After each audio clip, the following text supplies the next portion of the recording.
예전에 뭐 스타킹, 뭐 히든싱어, 얼마 전에 유행했던 미스터 트롯, 내일은 국민가수라고 하는 이 스타 작가입니다. 노윤이라고 하시는 분인데, 이분이 이름 없는 무명인들을 스타로 만들어가는 사람입니다.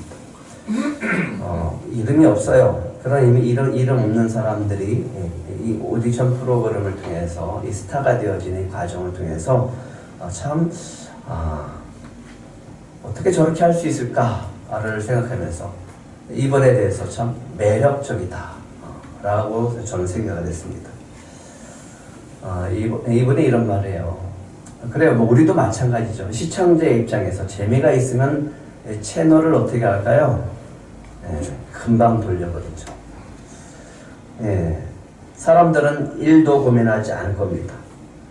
재미없으니까 확 돌려버리죠.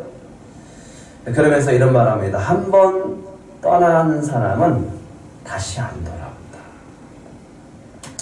그래서 시청률 1%를 올리는데 이분은 그게 전쟁이 돼요. 1% 올리는데. 그리고 오디션 프로그램을 진행하는 그 장소에는 전쟁터라고 얘기합니다.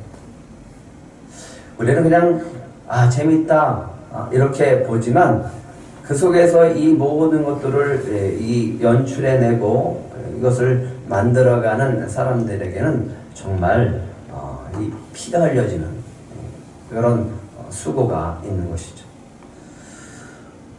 시청률이 올라가면 천국이래요. 시청률이 내려가면 지옥이에요. 천국을 많이 누릴까요? 지옥을 많이 누릴까요? 그런데 대단한 거는 그 지옥을 경험하면서 이분은 끝까지 포기하지 않는다라는 거예요. 미스터 트롯이 워낙 인기가 높았던 그 프로그램인데 그것을 내일은 국민가수라고 하는 것을 통해서 채워갈까라고 했는데 사실은 그런 기대를 하지 않았다는 겁니다. 만약 시청률이 많이 떨어져 있고 처음부터 시청률이 뚝뚝뚝 떨어져 나올 때는 굉장히 힘들었다라고 얘기하더라고요.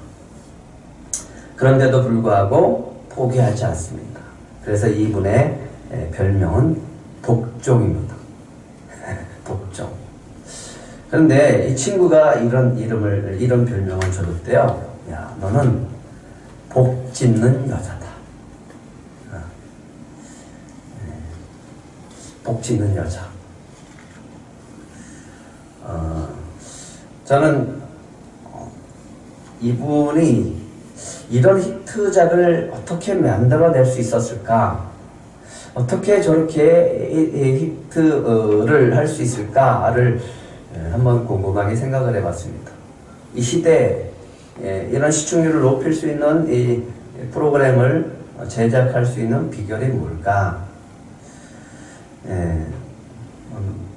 국민가수는 좀 보지는 않았고 미스터 트롯은 유명하다라고 하는 것을 알고 있었죠.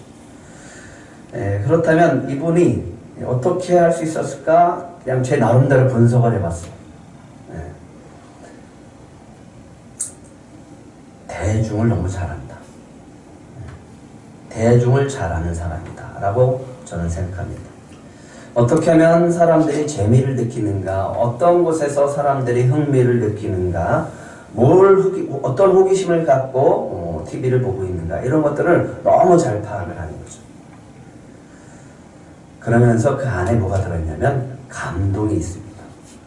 눈물도 흘리게 되죠.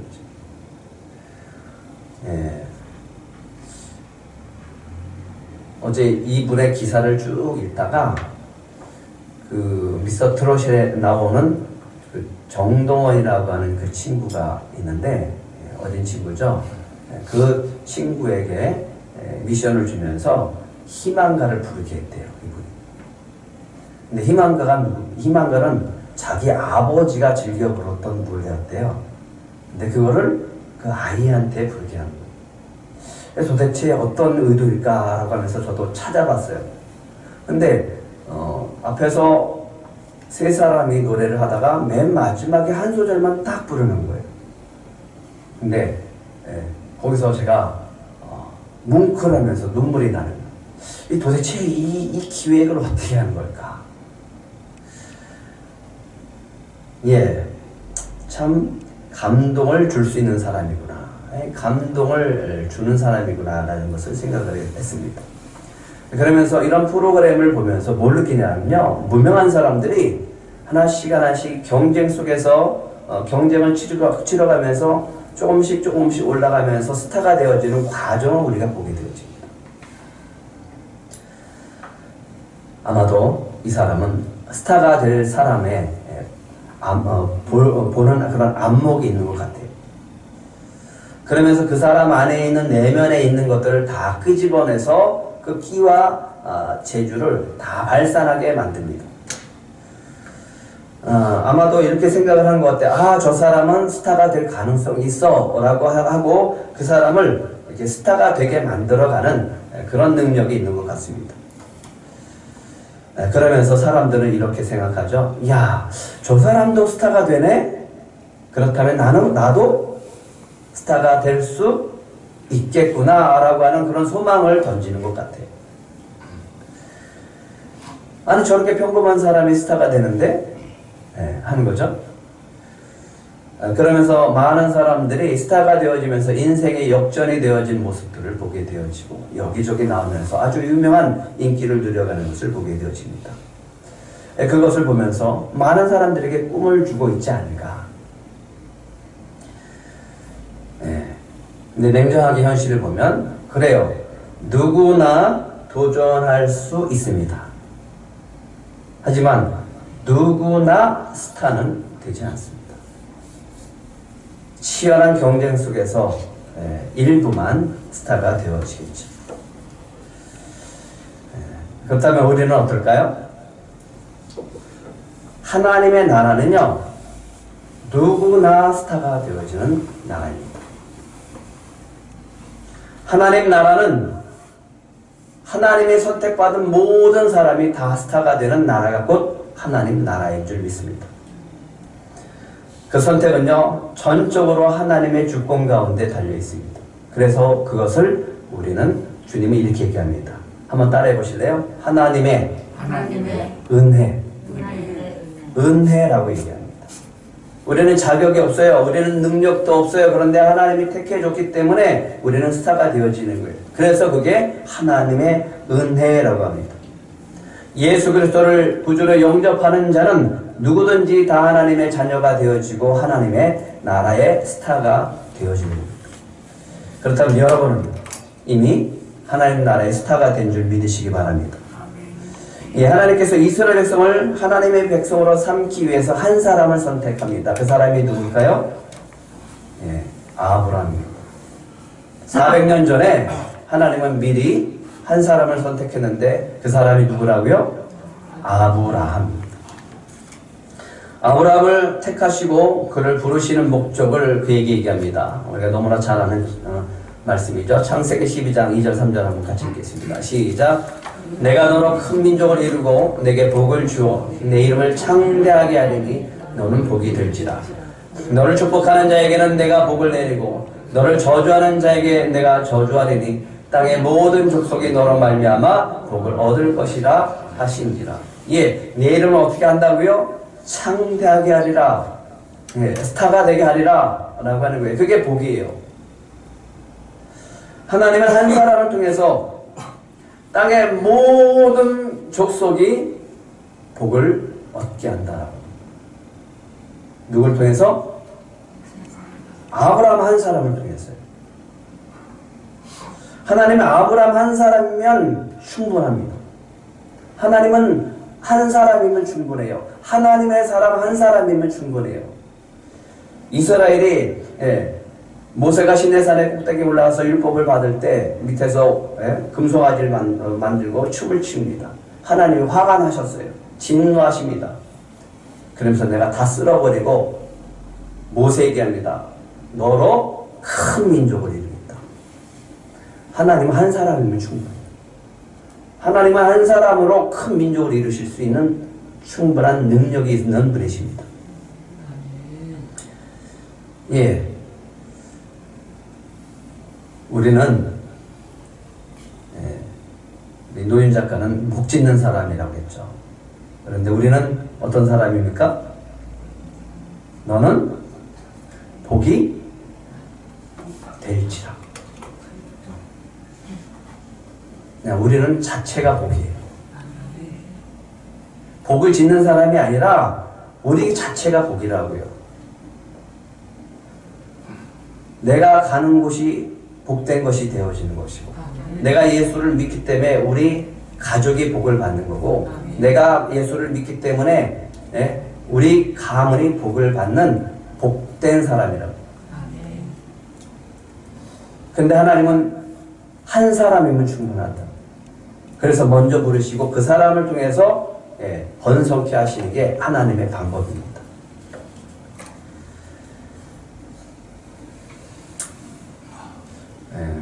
우리 세훈이가 우리 안지선한테 물어봤대요. 왜 한꺼번에 다 하지 않고 그러시냐고. 이게 하나님의 방법. 하나님은 한 사람이면 충분하기 때문에, 그래야 하나님의 능력이 전지전능하신 것이 볼 수 있기 때문에 그렇습니다. 여러분은 축복의 통로인 줄 믿으시기 바랍니다. 어딜 가든지 여러분은 복인 줄 믿으시기 바랍니다. 왜? 너는 복이 될지라. 하나님이 아브라함 한 사람을 통해서 땅의 모든 족속이 너로 말미암아 복을 얻을 것이다 라고 말씀하셨습니다. 그렇다면 우리는 어떤 약속을 하셨습니까? 에베소 1장 4절부터 6절입니다. 한번 같이 읽겠습니다. 시작. 곧 창세전에 그리스도 안에서 우리를 택하사 우리로 사랑 안에서 그 앞에 거룩하고 흠이 없게 하시려고 그 기쁘신 뜻대로 우리를 예정하사 예수 그리스도로 말미암아 자기의 아들들이 되게 하셨으니 이는 그가 사랑하는 자 안에서 우리에게 거저 주시는 바 그의 은혜의 영광을 찬송하게 하려는 것이다. 예, 하나님이 우리를 통해서 우리 가문, 우리 가정, 내 지역에 있는 많은 사람들에게 하나님 나라를 세울 수 있는 능력이 되어지는 축복을 주셨습니다. 그래서 첫 번째 선택받은 사람은 사단의 공격이 있는 거예요. 그런 사단의 공격을 받으면 이렇게 믿으시라고 했죠. 나는 복된 사람이다. 그걸 아니까 사단이 공격하는 거예요. 한번 따라해보세요. 나는 복의 통로다. 그런데 하나님께서 우리를 창세전에 그리스도 안에서 택하신 이유가 뭐라고 합니까? 그 목적이 뭐라고 합니까? 하나님께서 우리를 하나님 나라의 스타로 되게 하신 목적이 뭐라고요? 거룩하고 흠이 없는 사람이 되게 하려고. 우리를 거룩하고 흠이 없는 사람이 되게 하시려고. 왜? 하나님이 거룩하시고 주님이 거룩하시니까 그 주님을 닮은 사람이 되게 하려고 합니다. 우리는 주님을 닮은 거룩한 자들입니다. 또 뭐라고 하십니까? 그 은혜의 영광을 뭐하게 하기 위해서? 찬송하게 하려고. 우리에게 거저 주신 은혜의 영광을 찬송하게 하려고. 우리는 하나님께서 우리를 택하신 하나님의 목적은 우리로 말미암아 하나님께서 영광 받기 위해서. 그래서 주님은 우리로 인해서 기뻐하기를 원하십니다. 우리 주님 닮은 자녀를 통해서 날마다 기뻐하기를 원하십니다. 우리는 주님의 기쁨인 줄 믿으시기 바랍니다. 그래서 우리를 통해서 하시길 원하는 것, 바로 하나님의 나라를 세우십니다. 아브라함 한 사람을 통해서 모든 족속이 하나님 나라를 만드시기 위해서 시작하신 하나님이 저와 여러분 한 사람을 통해서 하나님 나라를 세워가시기 위해서 우리를 스타로 만들어 주신 줄 믿으시기 바랍니다. 오디션 프로그램은 누구나 도전할 수 있지만 누구나 스타가 되지 않는다라고 했습니다. 하지만 하나님의 나라는 택함받은 모든 자들이 다 스타가 되어줄 줄 믿습니다. 저와 여러분은 이미 하나님 나라의 스타인 줄 믿으시기 바랍니다. 그런데 특별히 우리 들꽃 가족들은 하나님 나라에 더 빛나는 스타가 될 줄 믿습니다. 이런 대목에서는 아멘을 크게 하세요.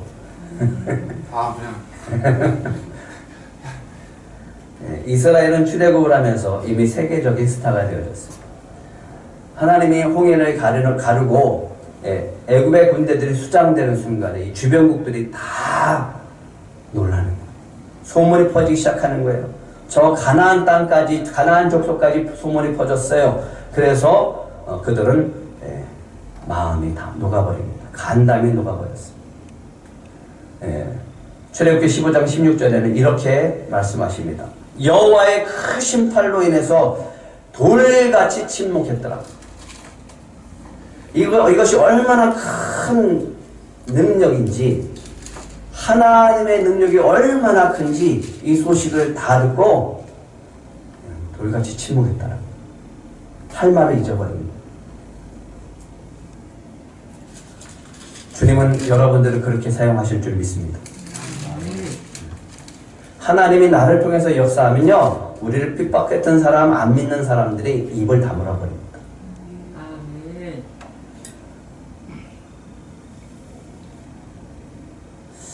여호수아 2장 10절과 11절, 우리 잘 아는 말씀이지만 대표적으로 우리 라합이 이런 말을 했죠. 40년 뒤에 이런 고백을 합니다. 한번 같이 읽겠습니다. 시작. 이는 너희가 애굽에서 나올 때 여호와께서 너희 앞에서 홍해물을 마르게 하신 일과 너희가 요단 저쪽에 있는 아모리 사람의 두 혼 시온과 오기게 행한 일 곧 그들을 전멸시킨 일을 우리가 들었습니다. 우리가 듣자 곧 마음이 녹았고 너희로 말미암아 사람이 정신을 잃었나니 너희의 하나님 여호와는 위로는 하늘에서도 아래는 땅에서도 하나님이시니라. 여러분들이 이런 고백을 주변 사람들로부터 듣게 될 줄 믿습니다.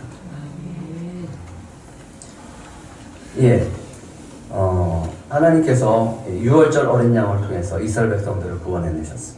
그리고 홍해를 가렸어요. 그리고 이스라엘 백성들을 광야로 인도하기 시작을 합니다. 광야로 인도하시고 그들에게 여러 가지 일들을 주시고 율례와 규례를 주시고 하나님의 말씀을 따라 살게 했습니다. 그리고 난 다음에 이제 3월 1일 출애굽을 한 지 약 한 달 보름 정도 지났죠. 그래서 1월 14일 날 출애굽을 했으니까 어디로 하나님이 인도하시냐면 이들을 시내산으로 인도하십니다. 이 시내산은 하나님께서 모세를 부르신 산이었어요. 호렙산이라고 하기도 하니까. 그때 이스라엘 백성에게 이곳으로 오게 할 것이다 라고 미리 모세에게 말씀하셨던 곳입니다. 그래서 출애굽기 3장 12절 한번 같이 읽어볼까요? 시작. 하나님이 이르시되 내가 반드시 너와 함께 있으리라. 내가 그 백성을 애굽에서 인도하여 낸 후에 어디로? 너희가 이 산에서 시내산에서 하나님을 섬기리니 이것이 내가 너를 보낸 증거이다. 드디어 모세가 3월 1일 날 시내산에 도착을 하고 하나님의 말씀은 그대로 이루어졌고 그 증거가 보여진 것입니다. 근데 왜 하나님은 여기로 인도하셨을까? 왜 하나님은 가나안 땅으로 곧바로 안 가시고 왜 시내산으로 이스라엘 백성들을 이렇게 광야를 거쳐서 인도하셨을까? 그리고 이 시내 광야, 시내산 앞에서 텐트를 치게 하셨을까라고 하는 겁니다. 그 이유는 특별한 언약식을 하기 위해서입니다. 아주 특별한 언약식입니다. 그래서 성경은 출애굽기 19장, 출애굽기 24장은 시내산 언약입니다. 여기서 하나님이 하실 일이 있었어요. 하나님이 계획하신 것이 있었습니다. 뭐냐 하면 하나님이요 친히 강림하십니다. 이스라엘 백성 가운데 강림하십니다. 하나님이 이스라엘 백성에게 직접 보여주시는 거예요. 하나님이 어떤 분인지. 말로만 들었던 그 하나님, 구름기둥과 불기둥으로 인도하셨던 그 하나님, 홍해를 가르신 그 하나님이 어떤 분인지를 이제 이스라엘 백성에게 직접 보여주시기 위해서 강림하십니다. 만나주시는 곳이죠. 그리고 여기서 언약식을 거행하십니다. 아주 특별한 언약식을 하십니다. 이 언약식은 간단해요. 하나님의 소망이 담겨져 있고 하나님의 꿈이 담겨져 있고 하나님의 바라고 원하시는 것이 딱 한 가지가 있어요. 이거예요. 나는 너희의 하나님이 되고 너희는 나의 백성이 되는 거예요. 하나님은 이스라엘 하나님이 되시는 거고 이스라엘은 하나님의 거룩한 백성이 되는 거예요. 이거 한 가지입니다. 이 관계를 맺고자 여기까지 인도하셨고 이 언약식을 하기 위해서 그들을 여기로 인도하신 겁니다. 이미 세계적인 스타가 되어졌죠. 예. 이스라엘 백성은 세계적인 스타들이 되어졌어요. 그런데 하나님이 바라고 원하는 건 뭐냐면 이스라엘 백성뿐만 아니라 이제 그들의 대대 후손까지 영원토록 그들을 하나님의 백성이 되기 위해서 언약하시기를 원하십니다. 그러면서 특별한 관계를 맺습니다. 하나님은 이스라엘의 하나님이 되어지고 이스라엘은 하나님의 소유된 백성이 되는 것, 그것을 하기 위해서 이 언약식을 맺습니다. 조건이 있습니다. 이 언약을 지키는 한 그들은 영원토록 하나님의 소유된 백성이 되어집니다. 그들은 영원히 하나님의 스타가 되어집니다. 하나님의 자녀로서 하나님을 믿고 섬기며 예배하는 것만으로 우리는 이미 하나님 나라의 스타가 된 줄 믿습니다. 노윤 작가가 무명인을 오디션 프로그램을 통해서 스타로 만들어가는 것은 참으로 감동적인 일입니다. 저는 그것의 매력을 느꼈어요. 야, 어떻게 하면 저것을 사람들에게 꿈이 되어지게 할 수 있을까? 그런데 주님은 이미 우리에게 주신 줄 믿습니다. 하나님께서 이 작은 들꽃교회를 이미 하나님 나라의 스타로 만들어 주신 줄 믿습니다. 우리는 이미 하나님 나라의 유명한 교회입니다. 왜 그런지 아십니까?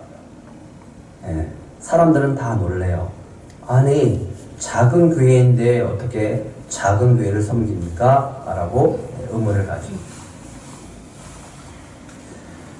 그러면서 작은 교회 안에서 많은 분들이 우리 들꽃교회의 모습을 보고서 도전을 받고 있습니다.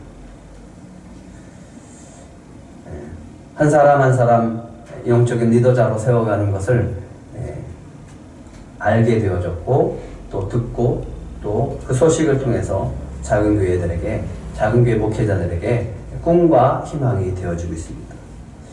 여러분들의 신앙의 모습이요, 소문이 듣게 되어져서 그분들에게 나도 그렇게 한번 해보고 싶다라고 이야기하시는 분들이 많아지고 있습니다.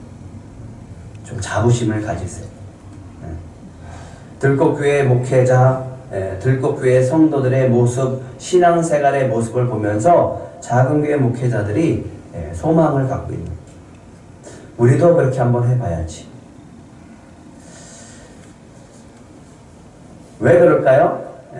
왜 하나님은 우리를 특별한, 하나님 나라의 특별한 유명한 교회로 삼아주셨을까요? 우리에게 비전을 주셨기 때문에 그렇습니다. 그 비전이 우리 교회에 임했고 하나님 우리 교회를 선택했고 하나님이 여러분을 선택하셨기 때문에 그렇습니다. 그리고 그 비전을 주님께서 이뤄가시기 때문에 그렇게 될 줄 믿습니다. 하나님이 약속이 있기 때문에 약속은 주님이 신실하게 지키시기 때문에 그렇습니다. 하나님께서 이스라엘과 특별한 언약을 하시는 이유가 뭘까요? 한마디로 얘기하면 그렇죠, 사랑하기 때문에. 이스라엘 백성을 사랑하기 때문에.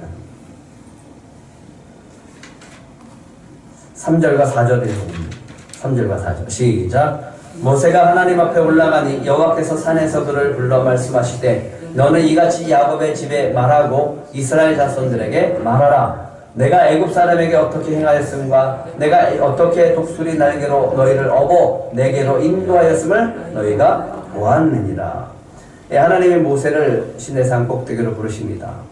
시내산으로 부르시고 모세에게 명하십니다. 너 가서 이스라엘 백성에게 이걸 전해라. 내가 애굽 사람에게 어떤 일을 행했는지 전해라. 애굽에 10가지 재앙을 내리셨고 마지막 장자의 재앙을 내리시고 어린 양의 피로 그들을 구원하셨고 홍해를 가르시고 애굽인들을 수장시킨 일 전해라. 또 뭐가 있습니까? 내가 너희를 어떻게 여기까지 인도했는지 전하라. 먹을 것이 없어서 불평할 때 만나를 내리시고 마실 물이 없을 때 반석을 깨뜨려서 물을 내어주시고 아말렉과 전쟁 속에서 승리케 하신 그 하나님, 여호와 라파의 하나님, 여호와 니시의 하나님, 여호와 그분이 그들의 하나님임을, 그 하나님이 그들을 얼마나 사랑하는지를, 그리고 어떻게 인도하셨는지를 알게 하라고 합니다. 이거는 이거예요. 이스라엘 백성에게 내가 얼마나 너희를 사랑하는지를 좀 알게 하라고 합니다.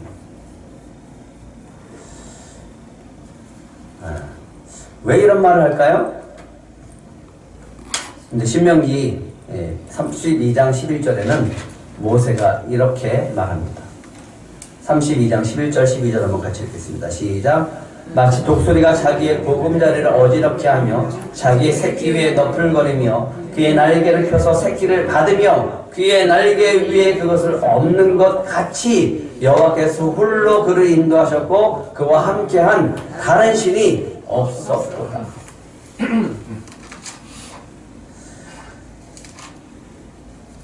사람들은 그래요. 아유, 특히 아내들이 그랬죠. 예? 사랑의 표현을 해달라고. 그럼 남성들은 그렇죠. 남편들. 그걸 꼭 말로 해야 돼? 이렇게 하죠. 그런데 그것을 우리가 수정해야 됩니다. 하나님도 말로 하셨어요. 내가 너희를 얼마나 사랑하는지를 모세야 가서 전해라 이렇게 얘기하시더라고요. 12절에 뭐라 합니까? 여호와께서 홀로 그를 인도하셨고 그와 함께한 다른 신이 없었도다. 나만큼 너희를 사랑하는 그런 신이 있더냐? 물론 신은 하나님밖에 없죠. 뭘 얘기할까요? 내가 너희를 얼마나 사랑하는지를 좀 너희가 좀 알아줬으면 좋겠다라고 하는 거예요. 근데 이 말씀을 들으면서 제가 너무너무 감동이 되어집니다. 오늘 하나님이 우리 들꽃교회를 향해서 여러분들을 향해서 이 말씀을 하시는 줄 믿으시기 바랍니다. 내가 너희를 여기까지 인도했단다. 내가 너희를 얼마나 특별히 사랑하는지를 아느냐라고 물으십니다. 그리고 주님은 알아줬으면 좋겠다. 우리 12절 한번 다시 읽겠습니다. 12절 시작. 여호와께서 홀로 그를 인도하셨고 그와 함께한 다른 신이 없었도다. 주님께서 오늘 우리에게 말씀하십니다. 너희를 여기까지 인도했답니다. 누가? 내가. 이 들꽃교회를, 여러분들을 주님께서 여기까지 인도하셨다라고 주님은 말씀하십니다. 뿐만 아니라 앞으로도 인도하실 것이다. 내가 너희를 얼마나 사랑하는 줄 알았으면 좋겠다. 얼마나 특별히 사랑하는 줄을 알았으면 좋겠다 라고 주님은 말씀하십니다. 주님의 고백이 여러분들에게 전달되기를 축복합니다. 오늘 분명히 저희 입술을 통해서 전달하셨습니다. 특별한 언약식을 합니다. 이 특별한 언약식의 핵심은 5절과 6절입니다. 하나님의 소망, 하나님의 꿈이 담겨져 있는 말씀입니다. 시작. 세계가 다 내게 속하였나니 너희가 내 말을 잘 듣고 내 언약을 지키면 너희는 모든 민족 중에서 내 소유가 되겠고 너희가 내게 대하여 제사장 나라가 되며 거룩한 백성이 되리라. 너는 이 말을 이스라엘 자손에게 전하지. 조건이 하나 있습니다. 언약을 지키기 위한 조건. 뭐라고요? 내 말을 잘 듣고 내 언약을 지키면 유지가 되는 거예요. 그러면 하나님이 약속합니다. 모든 민족 중에 내 소유가 될 것이다. 모든 민족 중에 내 소유가 될 것이고 너희는 나에 대해서 제사장 나라가 될 것이고 거룩한 백성이 될 것이다. 이 말은 이렇게 얘기하는 거예요. 아까도 얘기했지만 다른 거 아니에요. 나는 너희의 하나님이다. 너희는 나의 백성이다. 그러니까 이제 특별한 언약식을 갖는데 너희는 내 거다. 너희는 내 거다. 소유된 백성이다.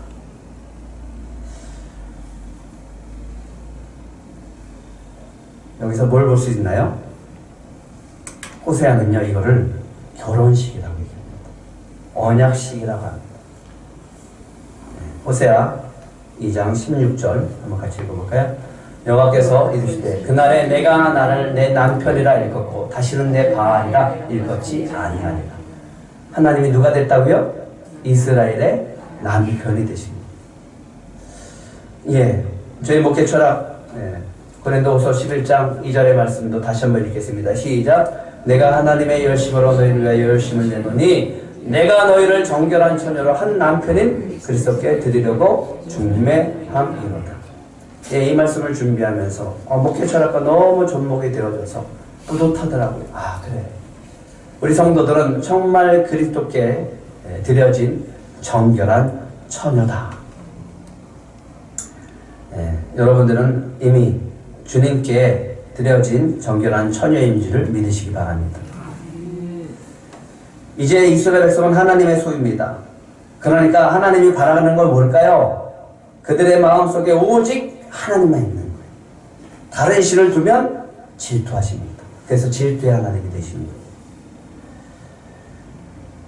주님이 요즘 저에게 계속 간절한 마음을 주세요. 간절한 마음. 계속 간절한 마음 주시는 거 한 가지입니다. 우리 철야 예배 때 했었던 말씀입니다. 온전한 사랑을 원하십니다. 온전한 사랑. 주님을 향한 우리의 온전한 마음, 온전한 사랑을 드리기를 원해요. 연단이라고 하는 주제를 가지고 긴 여정을 마치면서 제 심령에서 계속 울리는 말씀은 예수님이 베드로에게 하셨던 말씀입니다. 요한의 아들 시몬아, 네가 나를 사랑하느냐? 이렇게 얘기했죠? 이 사람들보다 나를 더 사랑하느냐? 다시 바꿔서 얘기하면 이것들보다 나를 더 사랑하느냐? 라고 질문하십니다. 베드로가 뭐라고 고백했습니까? 간단하게 얘기하면요. 네, 그렇습니다. 제가 주님을 사랑합니다. 라고 대답할 수 있어야죠.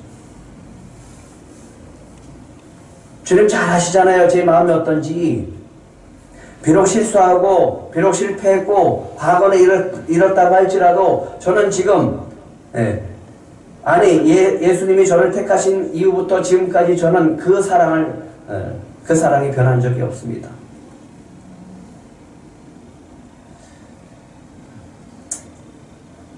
이 고백이 저와 여러분들의 고백이 되길 축복합니다. 주님 그렇습니다. 주님이 잘 아십니다.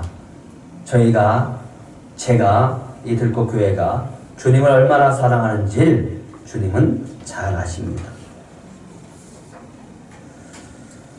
그러면서 이제 이스라엘 백성이 하나님께 약속합니다. 8절입니다. 시작. 백성이 일제히 응답하여 이르되 여호와께서 명령하신 대로 우리가 다 행하리이다. 모세가 백성의 말을 여호와께 전하며 이제 약속이 성취되어집니다. 나는 너희 하나님이 되고 너희는 나의 소유된 백성이 되기를 원하느냐? 아멘! 해서 이것이 언약이 이루어집니다. 그러자 하나님께서 또 말씀하십니다. 그러면 내가 너희에게 강림할 것이다. 보여줄 것이다. 빽빽한 구름 가운데서 내게 임함은 내가 너와 말하는 것을 백성들이 듣게 하며 또한 너를 영영히 믿게 하려 합니다.